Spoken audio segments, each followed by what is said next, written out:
A new school in Stratford, Connecticut. It will be named for Sandy Hook victim Victoria Soto. Soto was a first grade teacher on that terrible day nearly 3 years ago. And her senior political producer, Caryn McBride, she visited Stratford this week to learn more about the school and the woman who will be named after. Caryn? Thanks, Rich. Soto was a hero that day. She died trying to shield her students from the bullets. And she's a Stratford resident, and a playground there has already been named for her. This school will be dedicated on the 28th. Earlier this week, I sat down with the Stratford School Superintendent, Janet Robinson. Dr. Robinson, in your previous position as Superintendent of Schools in Newtown, you hired Vicki. Yes, I did.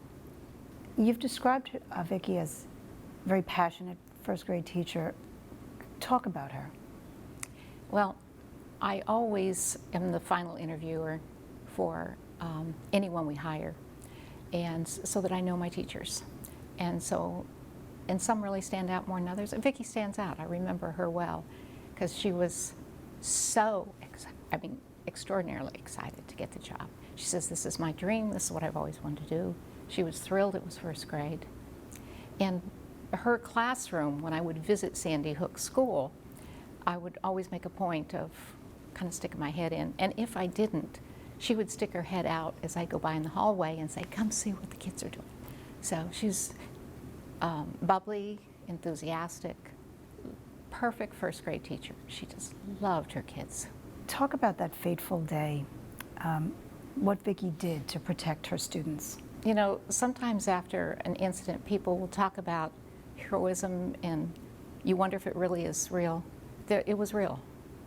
She used herself to protect her students. So, you know, here's this young, fairly new teacher whose first impulse was to step between the threat and her students. So that was truly heroic, brave for a young lady. So this is a very fitting dedication to Vicki. I think with the colors in this school, the design of this school, we tried to bring some of her personality here. Cheerful, bubbly, have fun in school. Talk about the significance of the Flamingos. My understanding is she loved flamingos. So when we do the Vicki Soto run walk in November, you will find flamingos throughout the whole trip. And I did the walk the first year with my grandson, who had to touch every flamingo along the way. And there was something very, touching about that too. And could you talk to us about the mosaic that's in the hallway? Yes. Again, with the flamingos. You have to look closely at that mosaic because the little pieces that you see there do have flamingos embedded in them. You don't see that from the distance, but if you really look up close, you'll see those.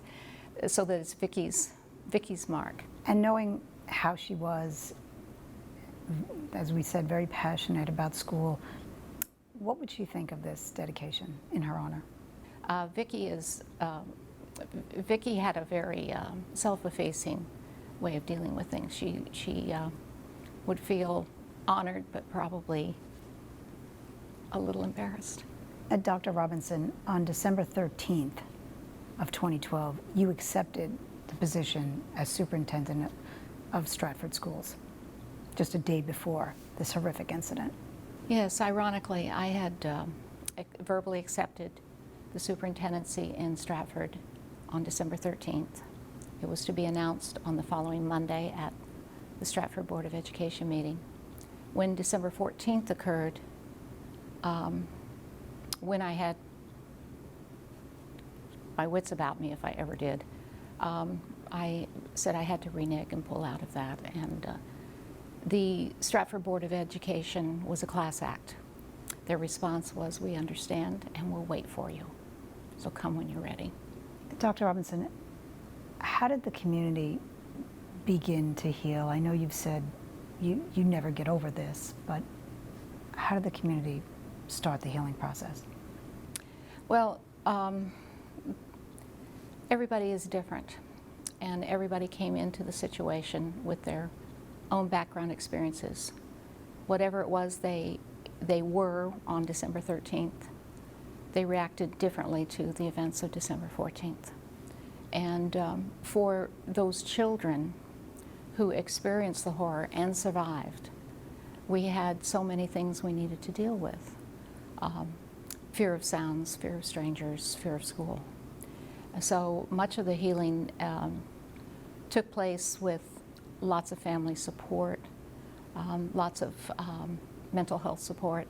And the community really found neighboring communities, other people came in who had experiences in trauma and grief to help bring the community together. But I think that you're never the same. When you walked into this new building, Dr. Robinson, was it difficult? Were there some painful moments? Still are. Tell us about some of the amenities here at the school, in addition to the Wi-Fi and some of the other technology. This school is, well, first of all, it's a magnet school in our district, and it has state-of-the-art technology. All the students will have iPads. iPads are wonderful because they're so intuitive for little children. And we have the smart boards. The teachers are all going through training because they didn't have these amenities in the old building. And of course, when this building was being constructed, security and safety. Absolutely. When you start talking about security measures, and they're no longer very secure.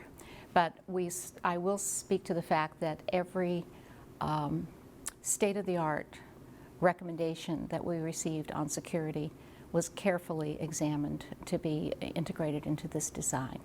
Dr. Robinson, what do you hope for the students of the Vicki Soto School?